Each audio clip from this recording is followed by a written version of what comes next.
Hello, everyone. This is Alonzo. Want to know how to get your first cloud job? Then please register for our webinar. We'll teach you everything that you need to know and answer your questions along the way. Hope to see you there.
Hello, everyone. This is Alonzo.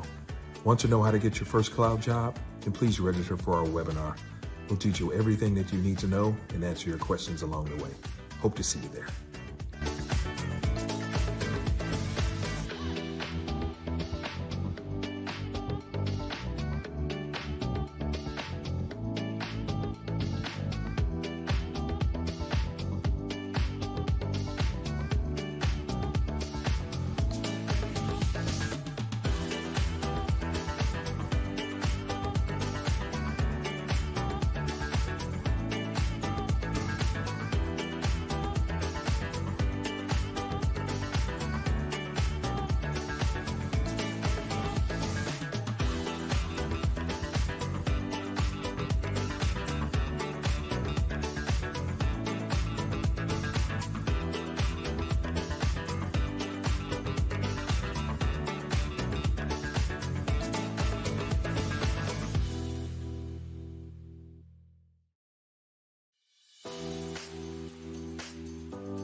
My name is Richard Ferrer, and I can say I am cloud hired. That yes, come and join and get cloud hired. I'm cloud hired. I'm cloud hired. I'm cloud hired. Hey, Go Cloud Architect family.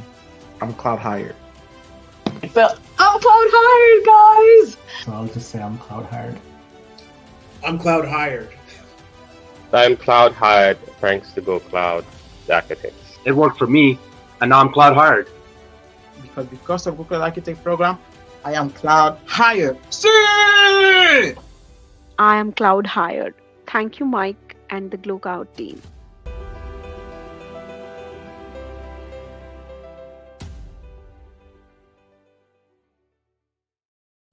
All right. Hello, everybody. Welcome to another episode. I guess it's an episode, another session of cloud computing career Q&A session with us at Go Cloud Careers. Sorry, I'm all tongue-tied this morning. My name is Chris Johnson. I am the Chief Operating Officer here at Go Cloud Careers. I am joined by Mike Gibbs, who is our founder and CEO. And we've got Alonzo kind of flickering in and out a little bit. He's our Chief of Content and Experience. So he might be able to get a solid connection and join us here as well. But we're here to take any of your cloud career questions, your cloud training questions. What we specialize in at Go Cloud Careers is the cloud architect role and solution architect role.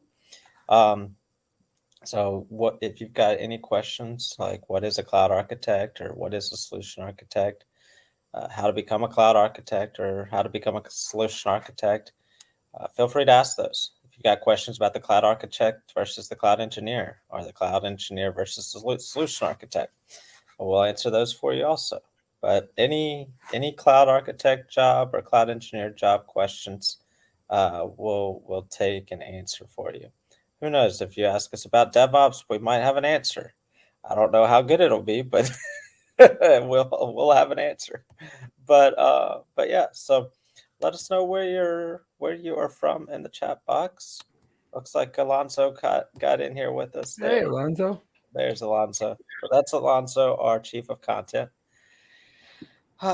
So let's anything. Oh, I know I've got some things to share before I ask you guys if you have anything to share. So while we're waiting on questions to come in, by the way, ask your questions. Don't be shy. We're here to help. We're not going to bite. So ask us your questions. But while we're waiting on those questions to come in, I do want to remind everybody we've got our Cyber Monday discount. Our Cyber Monday discount ends today.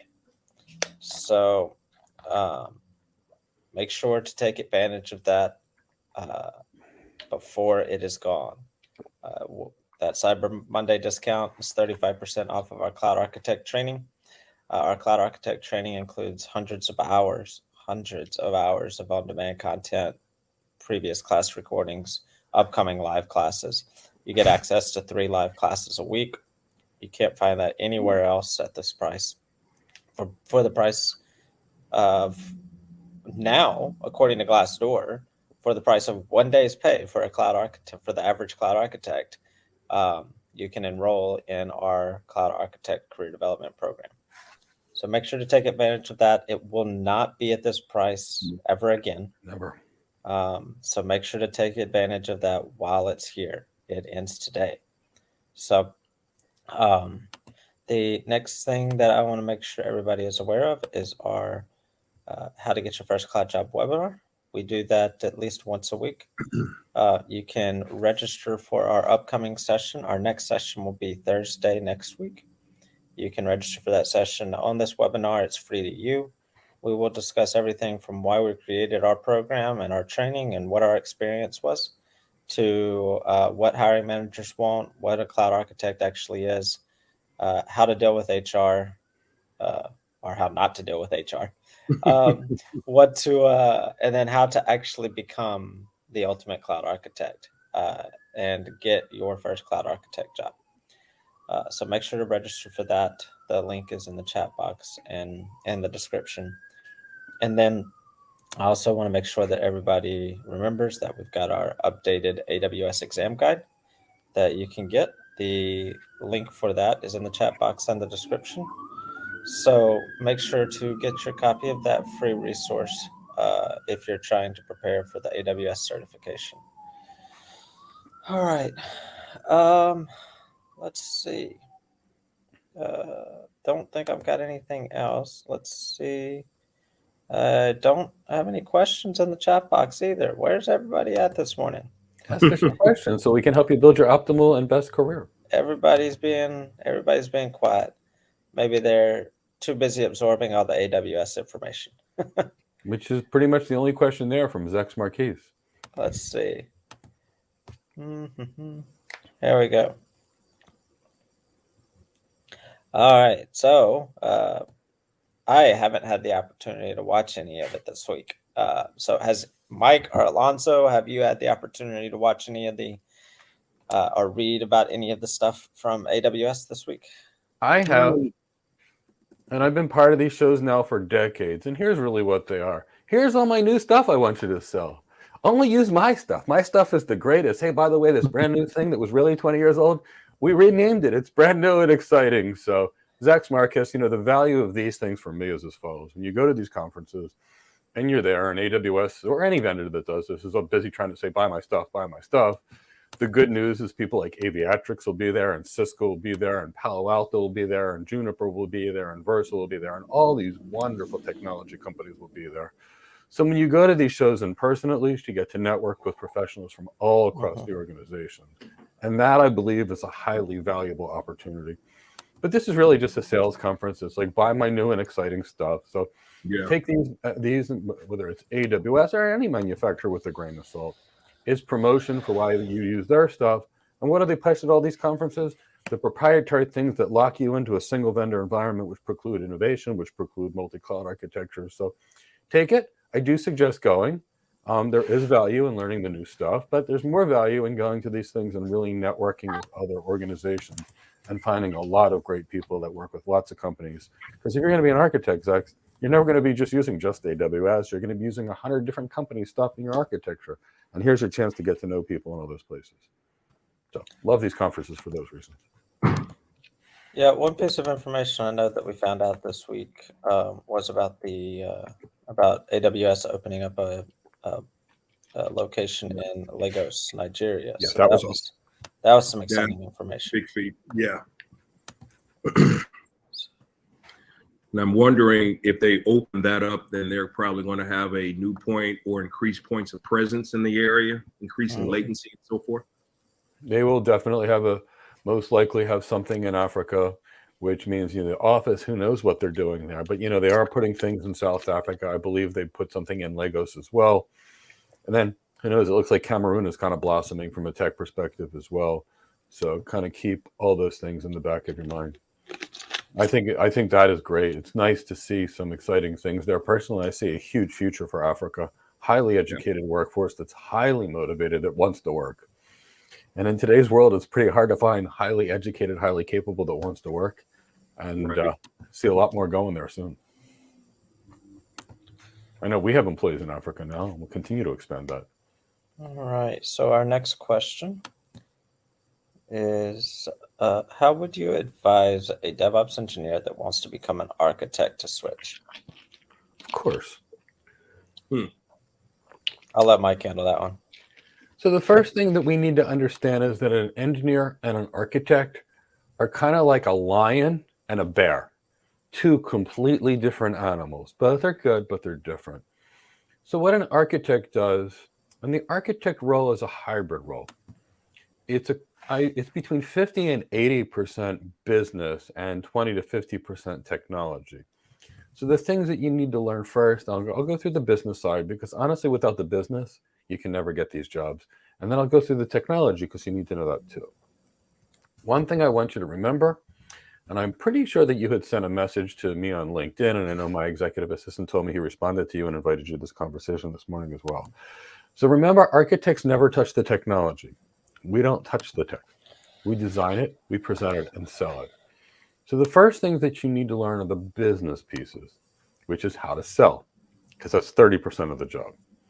How to lead, because you're going to be building teams of 30 to 50 people, so you're going to need really good leadership skills. Now, you're going to be presenting in front of audiences, and they're not going to be small audiences. It could be in front of an executive audience, which means you need CXO relevancy skills. How do you speak to the CEO, CIO, CFO? And the second side of it is you're going to be presenting at conferences like AWS reInvent, for example, as well as conferences all over the world. So you're going to need incredible presentation skills. So you need training in that, and we train people in that as well. But we have to train people in all these skills, because you're not an architect without it. And that's the difference between certification and architecture.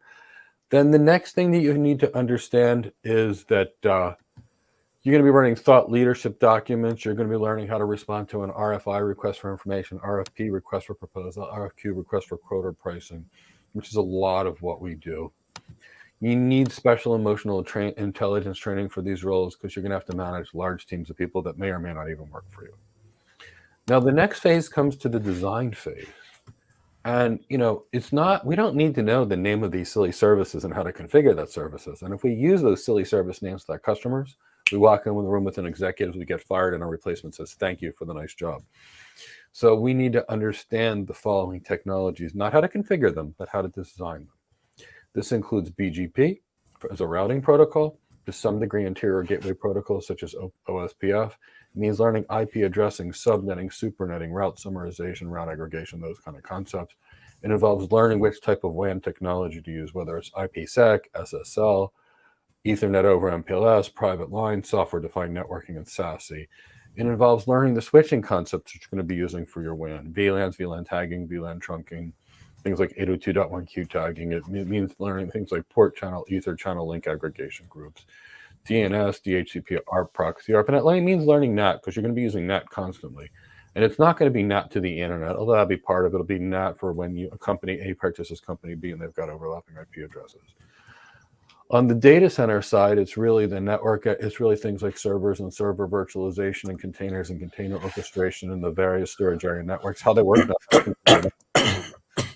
So you know how to tune your block storage, object storage, file storage environment.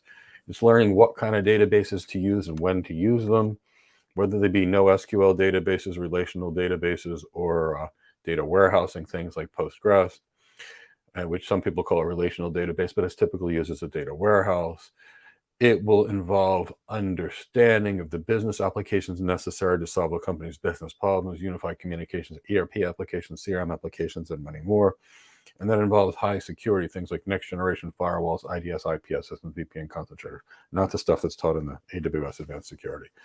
And then really it's learning how to turn the pieces, put all these pieces together into a cohesive solution that will solve a customer's business problem.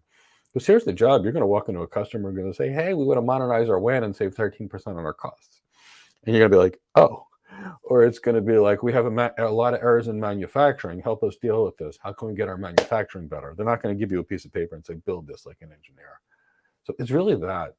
It's basically going from a hands-on techie to a business executive. And, we could train you in that, which is what we really do and would love to. If you don't want to train with us, you can get the business skills out of an MBA program. And then the technical skills, learning the design systems, you got to learn them somewhere. But we teach all those skills in a single program. And that's why we get our students hired almost every day, all over the world.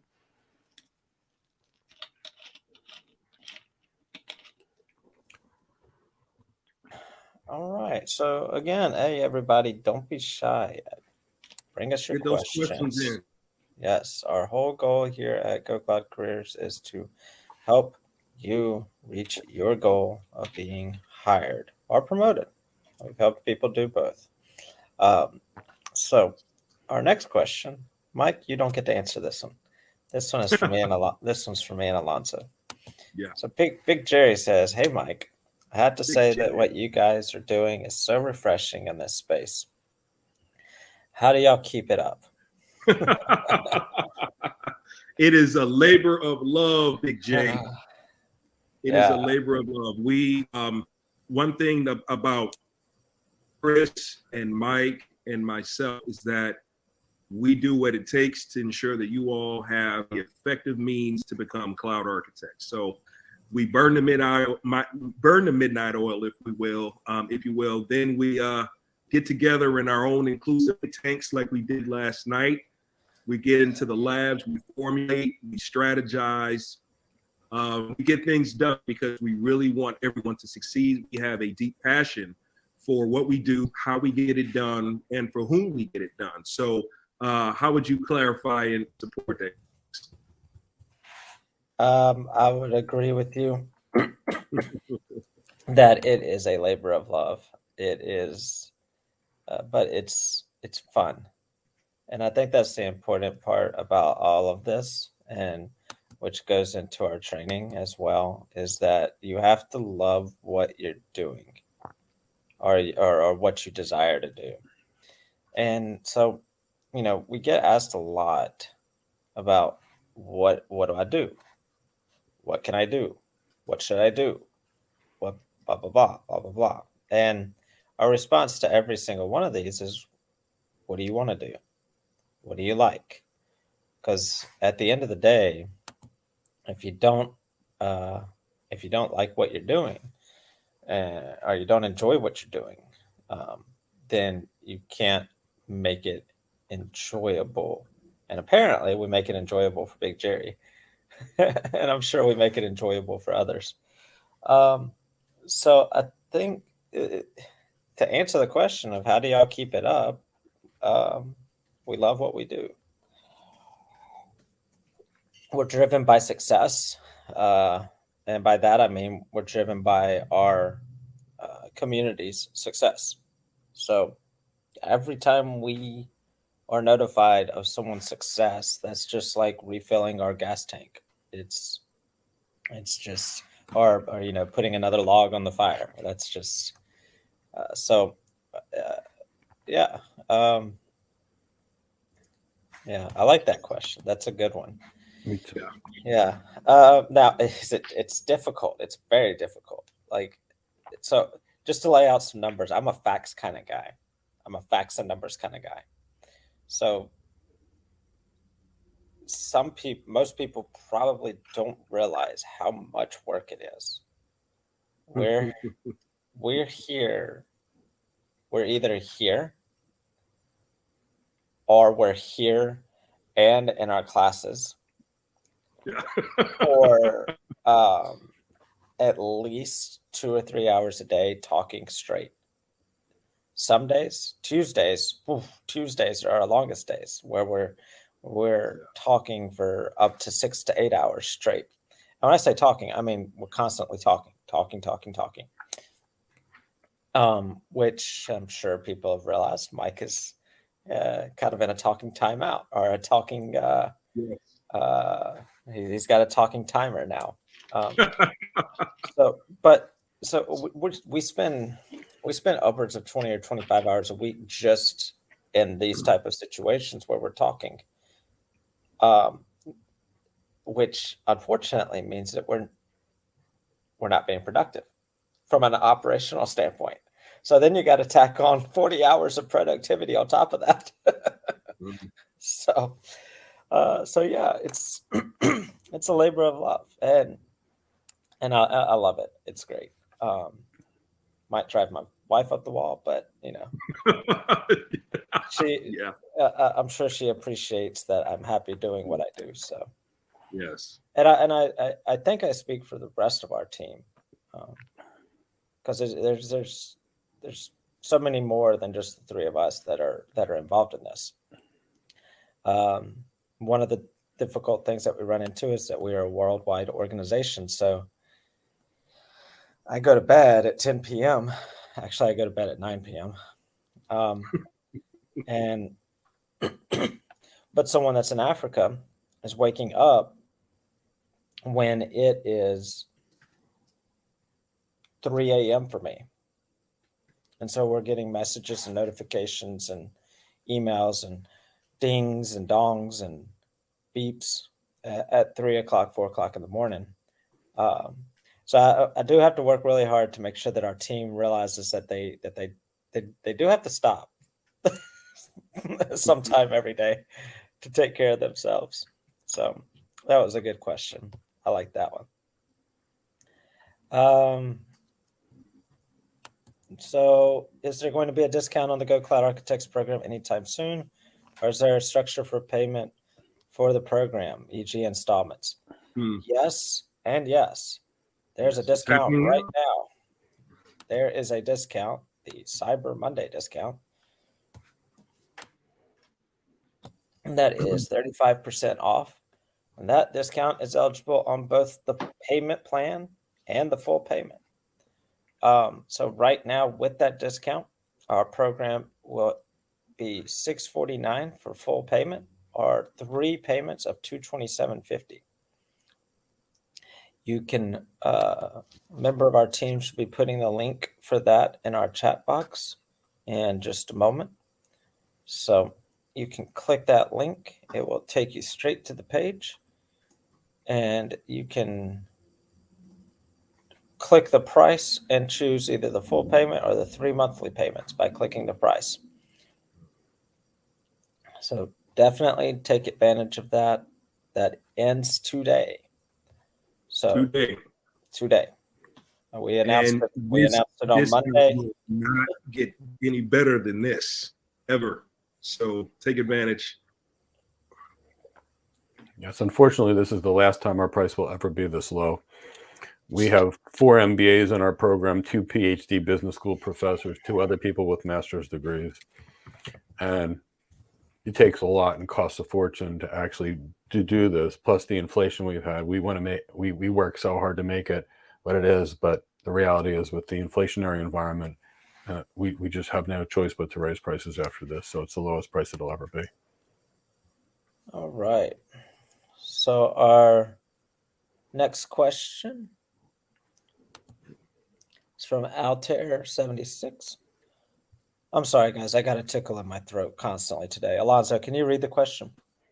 Absolutely, Chris. From Altair76, thanks for the content. 1, I have a background in finance and account analysis. I just became an AWS Cloud Practitioner certified. I want to know what path moving forward is best. Okay, well, Altair, I'll take this. Thank you. I mean, I think about the finance and accounting analysis. I think it requires a great amount of detail, which is a great support and foundation towards being a cloud architect.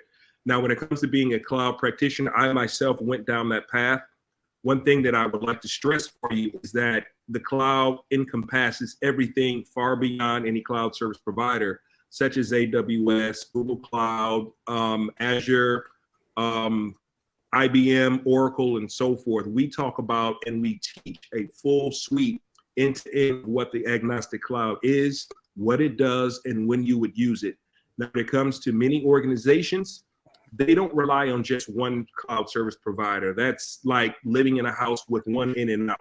You don't want that type of lack of safety or issues of that matter. We in clouds, in all other organizations, focus on multi-cloud platforms, so we don't get pigeonholed into using their services if they want to command an increase of price, or they may not like your social presence on any type of media platform. They can maneuver and put you in a position where they can manipulate how you do business.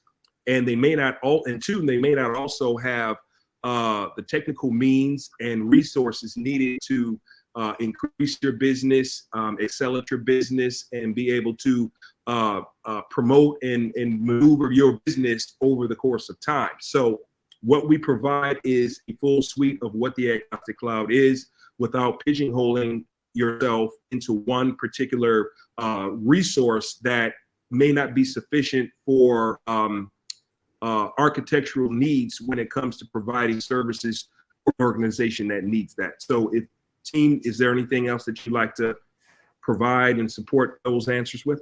Yeah, so Altair, you basically said, here's your background, but what you didn't tell us is what you wanted to be in life. Yeah. So the answer is, what do you want to do? That's the big question. Do you want to be an architect who designs, presents, and sells? Do you want to be an engineer who builds? Do you want to become a software developer? And then after you become a software developer, learn how to be a DevOps engineer? That's on you and your desires. Now, I'll tell you. I've got some follow-ups that I just saw from him. Okay, so I have to follow up before I have a chance. Okay. Yeah. Sorry, I just I got distracted by my tickle in the throat. That was just not. Okay. All right. So I just became an AWS Cloud Practitioner certified with a background in accounting, financial. I'm still less than a year in cloud computing, but find the content exciting and stimulating. Cool. Which path is best moving forward, solution architect or DevOps? Okay, so let's finish this. The path that's best moving forward is the one that you want to do that's going to make you happy. Now, I'll tell you this. If you've got a degree in finance and accounting, it'll take you a third of the time to become a cloud architect than a DevOps engineer, and you'll probably earn double in your career. But you can't do a job that you don't understand or you don't love. So what do you want to do?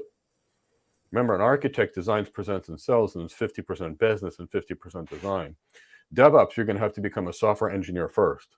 And after you work as a software engineer for a few years and you become an expert software engineer, then you can become a DevOps engineer, which is operations mixed with development. Whereas architecture, if you understand 30% of the business already, then you need to learn the design skills and the finesse, which is not taught in finance and accounting. But what do you want to do out there? What's going to make you happy? Do you want to sit and code all day? That's a DevOps engineer. Do you want to build all day? That's a cloud engineer. Do you want to go meet with a client, ask them some questions, take them to dinner on the company expense account, take them to drinks, take them golfing, and sell them a solution? That's an architect job. What do you want to do? Yes.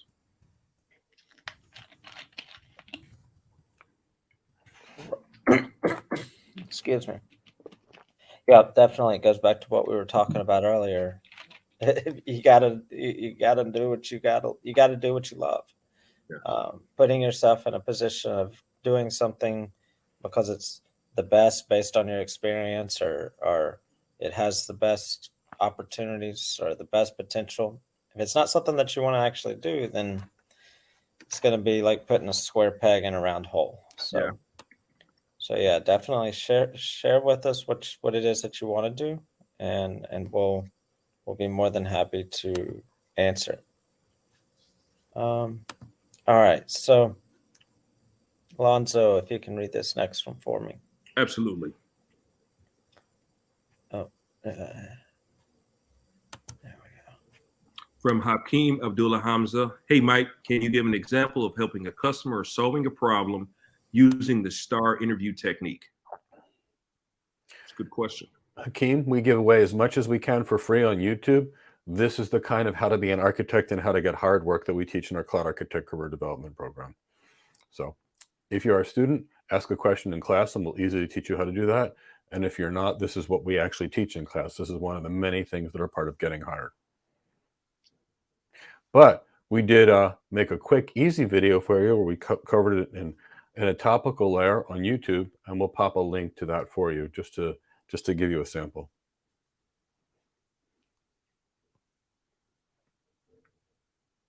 Yep, putting that in the chat box right now. Cool. Looks like they are in the programs, so they'll ask in class. So, but also check out this link to the STAR video. All right. Okay. All right. Don't be shy. Keep bringing those questions in, everybody. We love to answer them. All right. SS. I have been in the IT industry for 10 years, with the last 3 years in a leadership role.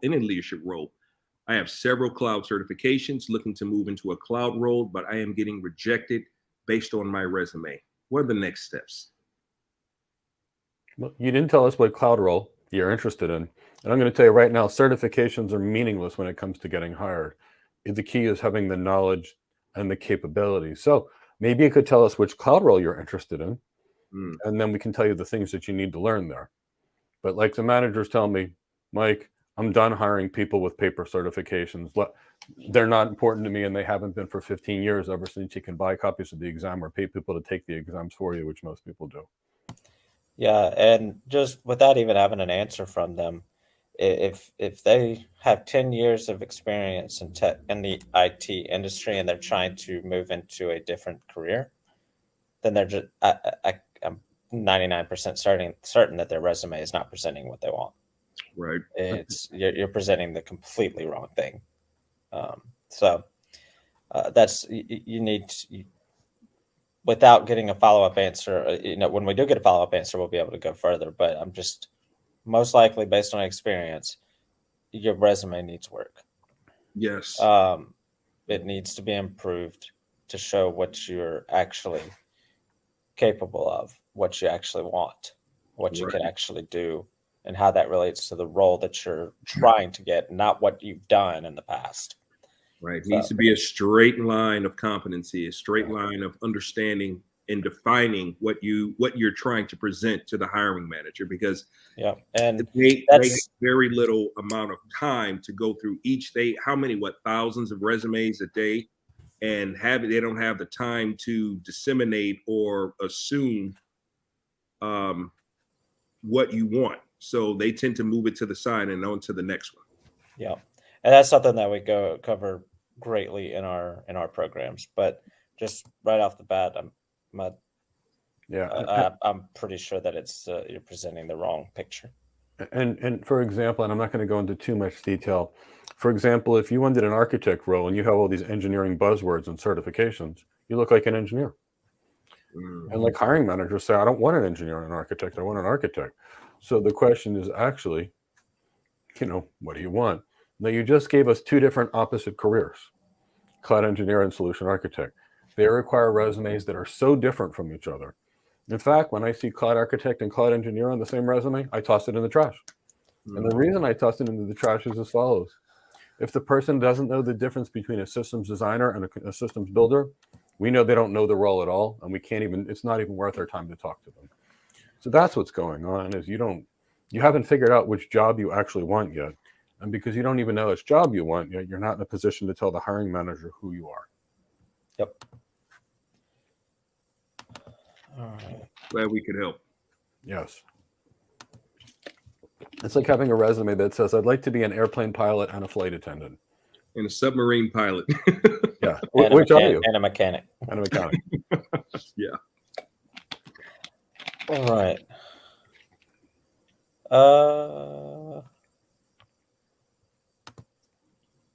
Moses, Kumpmezi, glad to see Mike is feeling better. Us too. We've been getting after him about his health. So Mike's been really diligent about improving and being strong and giving us the floor so that he can rest a bit. But to your point, Moses, you said you just joined the program last week. We're glad to have you. What are three things that I need to do in order to be successful in the program and become a fine cloud security architect? Chris, go for it. Can I start? Okay. So first, if you just joined, we're doing a orientation and question and answer session in Tuesday's class next week. So I would join us for that. But outside of that, follow the program contents in the order that they're presented in the program. Make sure you actually read everything that's presented to you. Listen to everything that is said in the videos. And make sure that you pay attention to the details. So that's all one thing. Next, as you continue to follow the program contents in order, you will get to a lot of information that's about required reading, about storage and networking and et cetera, and et cetera, and et cetera. If you don't know what you want to do yet, but it sounds like you do, cloud security, read the documents related to cloud security topics, watch the videos related to cloud security topics, and verify if that's what you want to do. And then proceed with the program and complete the assignments in the order that they're presented. Now, you may find that that's not what you want to do, so then you got to go watch and read the other stuff and see what you actually want to do. So that's number 2. Number 3, don't rush. Do not rush yourself just for the sake of rushing yourself. Don't judge yourself against someone else. Don't measure yourself against what you think other people are able to do. Don't do any of that. Yeah. You have your pace, you have your abilities, and you have your way of learning. Don't try to be somebody else, and don't try and compare yourself to somebody else. And one of the things that Mike says a lot is that one of his favorite proverbs is, if you want to go fast, go alone. But if you want to go far, go together. So with that being said, we have a global community of people who are trying to reach similar goals in becoming a cloud architect and whatever facet of cloud architect that they're trying to be, but leverage the community, leverage all the resources that you have at your command as being a student of Go Cloud Careers, and join in a lot of things that are happening so that you can get the course experience that we offer in its fullest, and learn and learn and learn. Be diligent, be dedicated, be disciplined, and you're going to come out the other end as a successful cloud architect, no matter what facet you pursue.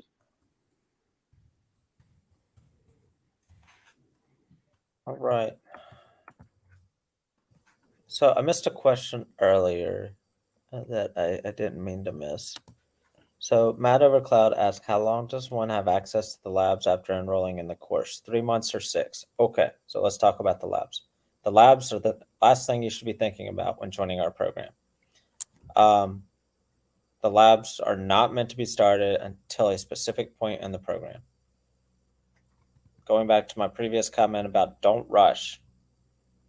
Don't rush. So the labs are started at a specific point in the program. Once you request access to our servers for these labs, access is for 4 months or 16 weeks. That is not tied to your access for the program. That is completely separate. That is access to our servers for the labs. That's access to our sandbox environment, whatever you want to call it, to be able to do labs. But that should be the last thing on your mind. Unless you're already at that point and you've done everything else necessary, then it should be the first thing on your mind. But I'll let Mike elaborate why we don't want people to focus on labs. So Matt Overcloud, I want to make it clear, what does an architect do? Design, present, and sell. We never, ever, ever as architects touch the technology except for Microsoft Word, Microsoft PowerPoint, Microsoft Excel, and a drawing program. That is the limit to the technology we touch in our jobs.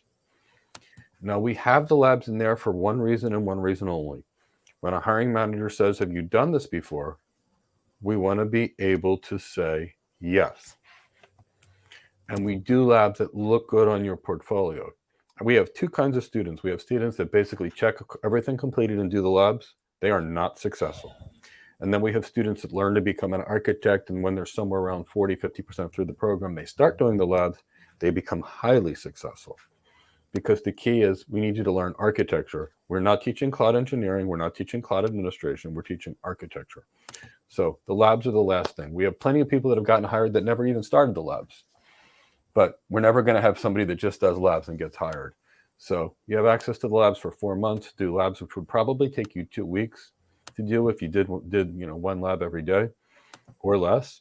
But we give you 16 weeks just to make sure you've got more than enough time. But please focus on the course. If you're one of our courses, focus on the design, present, and sell, the soft skills, the leadership skills, the business skills, and all those critical skills. That's what an architect does.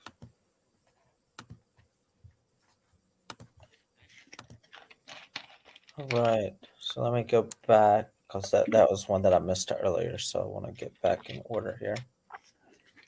It's funny, somebody asked a networking question and then disappeared, which is really our expertise. All right, so SS, what are the recommended? Oh, we already.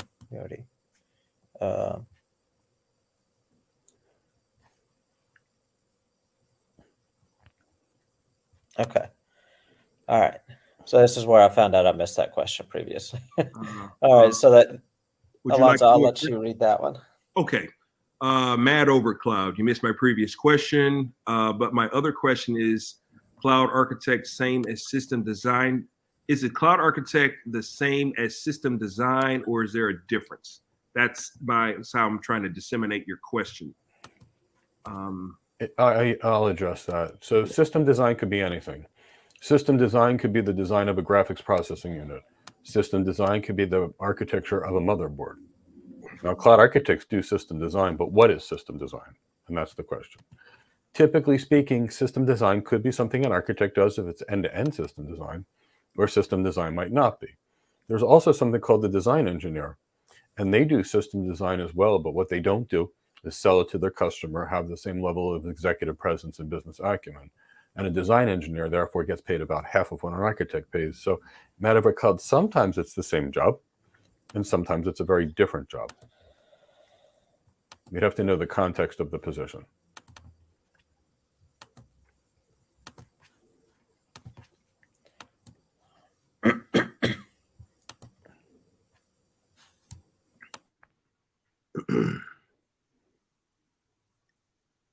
All right, so is only MySQL relational database in demand today? Well, okay, so I'm not sure if I understand the question. If you're asking if only MySQL is the only in-demand database, absolutely not. If you're asking if MySQL is used, it's widely used, along with the Microsoft SQL database, the Postgres database, which is often used for warehouses. Some people use MariaDB. A lot of people, most enterprises use the Oracle database. So there's lots of relational databases in use. Right. Well, there's going to be a lot of need for MySQL and in a lot of different applications, and you could learn a lot of why both non-relational, NoSQL and MySQL will both be applicable in a lot of the business cases that we offer to the students. So you should be able to experience those in the business cases. I believe you're a student. I believe I spoke with you before. Yeah, that's what I was going to say. It really depends on the business case. Yeah. All right. So even though it was removed on YouTube, I still have it here in StreamYard.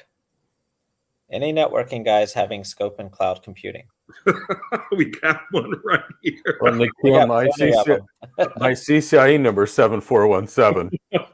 And what is the cloud? It's a virtual network and data center. So the people that have the easiest time going into cloud computing and cloud architecture roles are network architects.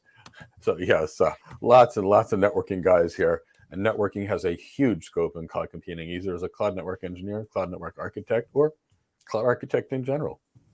Yeah, I think Mike might have a little understanding about how networking works, just a little bit. Mike, I think we have to showcase occasionally the reading material that you've gone through to be a successful networking guy. Yeah, so Nikhil, to be fair, I was a lead architect at Cisco for 10 years. I have over 10,000 hours of BGP experience, 10,000 hours of IP multicast experience.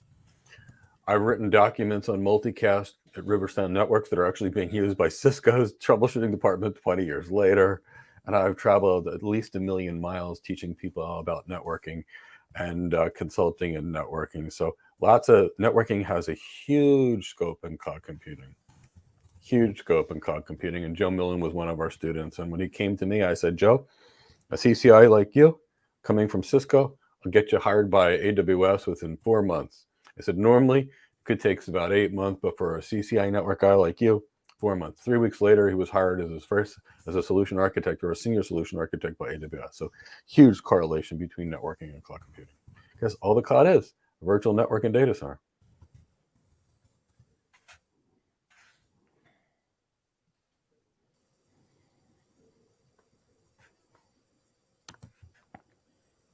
Hakeem, hey Mike, if you need additional time to access the course due to health reason, can it be extended? Yeah, definitely. We give all of our students upwards to a year, maybe even more.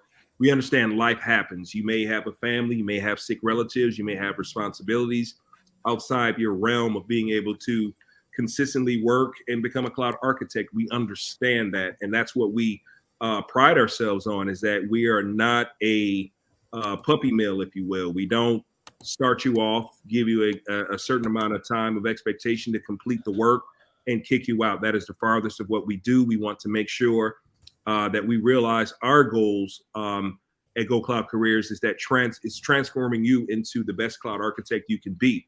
And by doing that, that's why we provide the time needed so that you can excel, given life can get in the way. The more you plan life, the more life plans you. And we try to be contingent in that so that you can get what you need.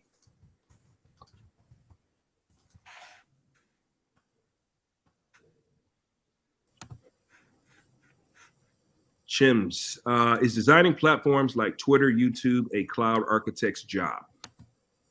Absolutely. In fact, in the course, we actually teach you how to design a social media network provider, because that's pretty normal for us. That's exactly what an architect would do. Like his Bob Marley icon. Yeah, me too. You know, when I first heard that song, No Woman, No Cry, the first time, and I listened to Bob Marley, Ziggy Marley, although I'm trying to get youthful and listen to some Damian Marley and Skip Marley too these days. Yeah, I remember the first time I saw Bob Marley, and this is dating myself, was back in the early days of MTV watching videos. So wait, they show videos on MTV? Yeah. Oh, all right. Okay, so everybody, we're going to be wrapping up here in a few minutes. So make sure you get your questions into us so that we can get them answered before we wrap up. Timmy, Salesforce versus cloud computing, career prospect wise. I don't know why anybody would think about Salesforce as a career. It's a customer relationship management tool. It's a vendor in a company, but I wouldn't try to make a career out of it. Yeah, I actually get confused when people ask that. Yeah, and it's like that's like asking is Apple a industry that I should go into? No, exactly. No, it's an employer. Yeah, and you're gonna, and I've seen a lot of people who work for the consulting firms, and they bolster their forces by putting them, on the bench for potential Salesforce sales that they might have, and it's a up and down. It's like the stock market. So I wouldn't invest in those trendy type of jobs where it's contingent on what the need of the market is versus the needs of tech itself. All right. So as of right now, everybody, I'm about to do the last question. So if you got some questions, go ahead and get them in here.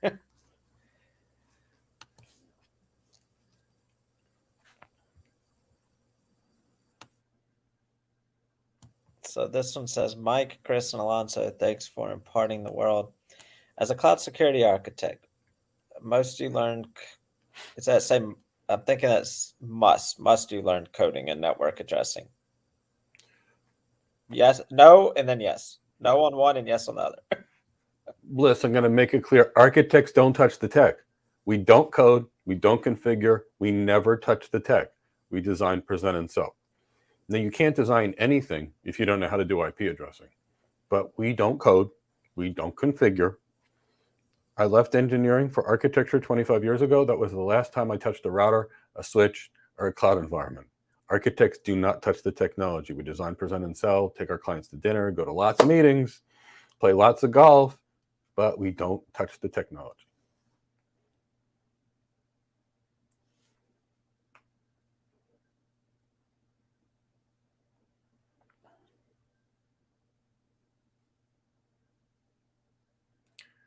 Okay, Alonzo, you're trying to read it, but nobody can hear you. Hey, Mike, does your program have connection to hiring companies? In particular, do you refer students to companies?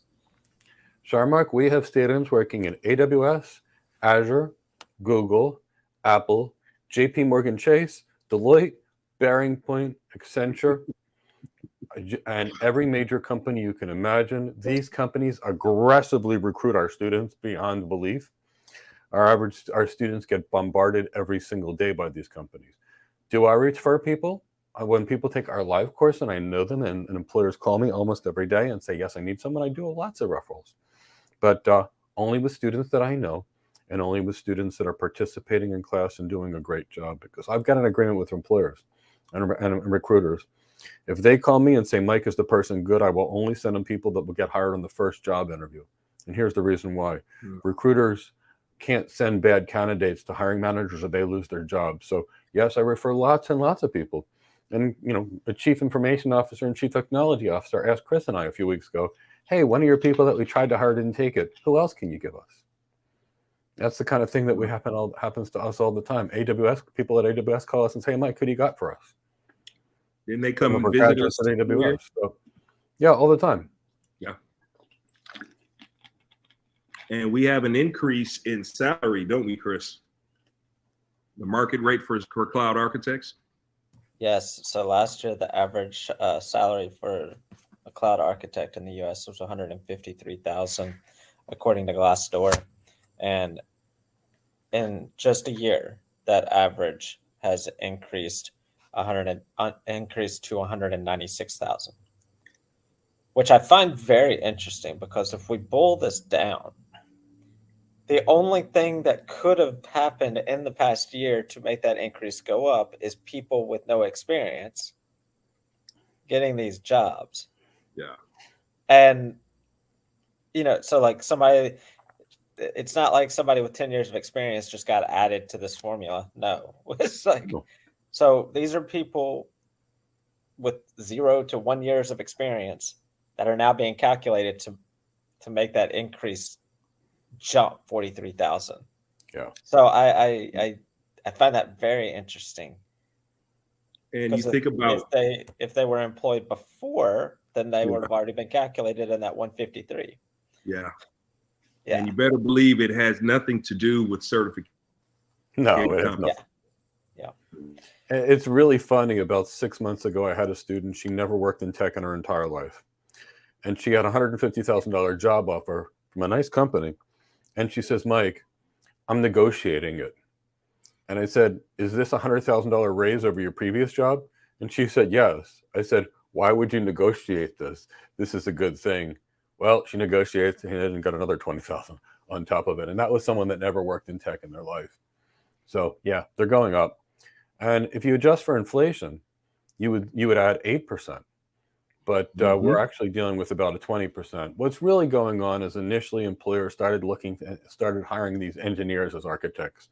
Many of them are being laid off right now, and they're hiring architects that actually understand architecture, that have the business executive.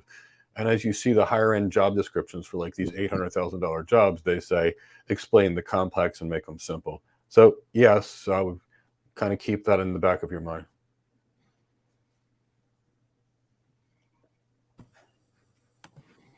Do I need to get better at golf in order to be an effective solutions architect? I wouldn't get too good because you don't want to be better than the person. Yes. But it helps. There are so many deals that are not done in the conference room. They're done on the golf. They're gone on the turf. They're done they're done there. Period. You're going to be able to do so much when you're on the golf course. So communicate. Don't get too good, but show you have some skill, and let them win for that deal. When I got my first enterprise architect job, first thing I did was take golf lessons. But they were paying me so much money, the golf lessons were nothing to me. So yeah, I did take golf lessons at some point when I got better at my architecture, when I wanted to rise in my architecture career. Okay. Altair, could you go over the services and prices you offer for solution architects and DevOps? Two separate careers. Yeah. Completely opposite of each other. And we don't train DevOps engineers. What we do is we train the most elite and high-paid technology careers in the world. DevOps is a fine engineer for people that like to be software engineers, but we're not software engineers. And we try not to teach jobs that can easily be outsourced. As far as the services and prices, you can click on the website link and you can see what we offer, or you could take our How to Get Your First Cloud Job webinar, or my team who's got a voice that doesn't have a vocal cord challenge like me can answer the question in more depth. I think it would be fair for them to join the webinar Yes. I think that would be the most appropriate thing for them to learn more. So I'll pop that link here. Put it in here. Put that in the chat box. Okay. Timmy, follow-up questions to Sharks. Are the recruiters US-based only? I'm based in Australia. Have you been contacted from down under here for hiring companies? Temi, in the last few months, we had someone that got a $300,000 Australian dollar job in Australia.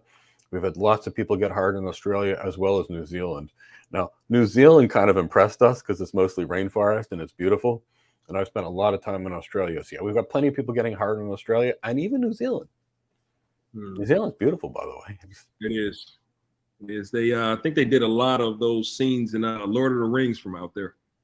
Gorgeous place, but yeah, we've got plenty of people getting hired in these places. Nikhil, sir, AWS versus Azure, please suggest which technology has much career growth in the future. Nikhil, if you come from a networking background, do you learn Cisco routers versus Juniper routers, or you learn BGP, OSPF? You learn the cloud. There's no difference between AWS and Azure. It's the same thing. It's virtual machine, EC2 AWS, Azure virtual machine, Oracle virtual machine, Compute Engine and on Oracle. Same thing. So the bigger question I asked you, if you wanted to buy a brick, does it matter which store you bought it from? No, all clouds are the same. It's a network and a data center. Think of it as a hotel, the whole thing, and your customer environment is a room in the hotel. It's the same thing. So if you want a real career in cloud, you better learn the cloud, not any cloud provider, because 80% of customers now use more than one cloud.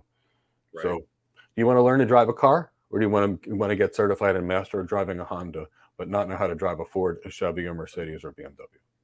Absolutely. Don't pigeonhole yourself, Nikhil. All right. So the next question is going to be our last question. And I love this question. I'm going to answer it. I'm going to read it and answer it myself. Okay. So, Mike, a recruiter reaching out with a list of requirements for the job, and then one that just says if you're interested in the role, which do you advise you to go for? Neither. Those are people that are doing shotgun blasts recruiting. Now, the recruiter that's just sending you a list of requirements, they're sending that to thousands of people. The one that's asking if you're interested, that one depends on what else they say. Because with just that, that's something that's sent out to thousands of people. But a good recruiter will tailor their message to you because they've actually reviewed what your brand is and what your LinkedIn profile says. Or your resume, if it's from Glassdoor or, I don't know, ZipRecruiter, or whatever these places are. A good recruiter will actually send a message to you. And I'm trying to think of, my wife recently got one that specifically referenced things in her background that they thought would make them a good fit for XYZ. So that's the type of message. That's the type of recruiter that you want to respond to. But the two, if it's a binary choice between these two with just this information, I'm saying no thank you to both of them. That's me. Michael and Alonzo. Same thing. Same thing. It's a shotgun. They're just trying to see and fill out if you'd be interested. But yeah, focus on someone as much as you would be interested in the job, and know your worth. So just don't take something out there. Look at yourself. Look at how well you are, how good you are and competent as a cloud architect, and make the necessary decisions. And Bliss, if you're in our program, bring that question to Slack, and we'll go into much more depth. Yes, because that's something that we help our participants with in depth. So if you're in the program, bring that to our Slack community so that we can help. But And to further elaborate it, there's two ways you can look at it. Every day I get two kinds of things. One says, Mike, I like your LinkedIn profile. Do you want to talk? That's a shotgun approach. And then I get the other ones, which are, Mike, I see you were a lead enterprise architect at Cisco for a decade. I have this architecture role. Are you interested? Or, Mike, I see you're a CEO. We're looking for CEOs like you to join this board. Would you be interested in joining this board? That's something that is focused. But if you get something that says, hi, I saw you on LinkedIn, you look great. That's like going up to somebody in a bar. Hey, you're pretty. Can I buy you a drink? Or, hey, you're muscular. Can I buy you a drink? It's the same thing. Yep, exactly. Yeah, they're gonna shoot your shot whether you're on LinkedIn or at the bar. Yep. So yeah, but again, if you're in the program, bring those to us on Slack, and we have a lot more nuance to provide to you. Yes. So, all right. Well, I want to thank everybody for joining us today. We definitely enjoy doing these and helping everybody on their cloud career journey. So I want to make sure to remind everybody, and I'm going to ask Eddie if he'll put in the chat box again the Cyber Monday sale. This discount ends today. It is the lowest price that our Cloud Architect Career Development Program will ever be again. So make sure you take advantage of this today. This Cloud Architect Career Development Program covers everything from the technical competency that's necessary to the branding that's necessary to the soft skills that are necessary to get a high-paying cloud architect role that pays on average $196,000 a year, according to Glassdoor. So for the average of 1 day's pay for the average cloud architect, you can be on your way to becoming the ultimate cloud architect. Have access to 3 live classes a week, have access to a vibrant community of people that are pushing everybody forward. As Mike says, the proverb, the African proverb, if you want to go fast, go alone. If you want to go far, go together. That's the whole philosophy behind our community. So, all right. Any last words, Mike or Alonso?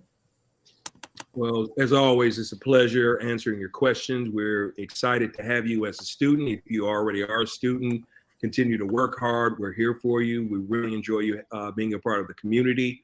And if you all have any assistance or need any assistance, please go through the many, many channels that we have to answer your questions or provide anything that you need there. What about you, Mike? And I would say, the following: do what you love. Do what you love. I didn't love practicing internal medicine. I mean, I liked it, but I didn't love it. So I became a cloud architect, and I love it. And any of you, regardless of your background, can do anything you desired. I was told you can't go from medicine to engineer. You got to do all this help desk and all these cloud admins, our network admin stuff. And you know what? I was a lead architect within 6 months of the time I decided to start technology. A year later, I was a principal architect. And you can do it too, but you need the right training. We love to provide that training. We love it every day when our students get hired. And build what you do, build the career of your dreams, focus like a laser beam. Notice, when there's a sport in America called baseball where there's a pitcher who throws the ball, and he can't hit the ball or she can't hit the ball for a reason. They train pitching. So train for your career, not somebody else's. Be a master of your career and live the life of your dreams. All right. Well, thank you, everybody. Glad to have talked with all of you today. And I look forward to seeing you in class if you join us. Absolutely. So we will see y'all next week, or we'll see you in class this afternoon. Have a great day. Have a great day and evening, everyone. Take care.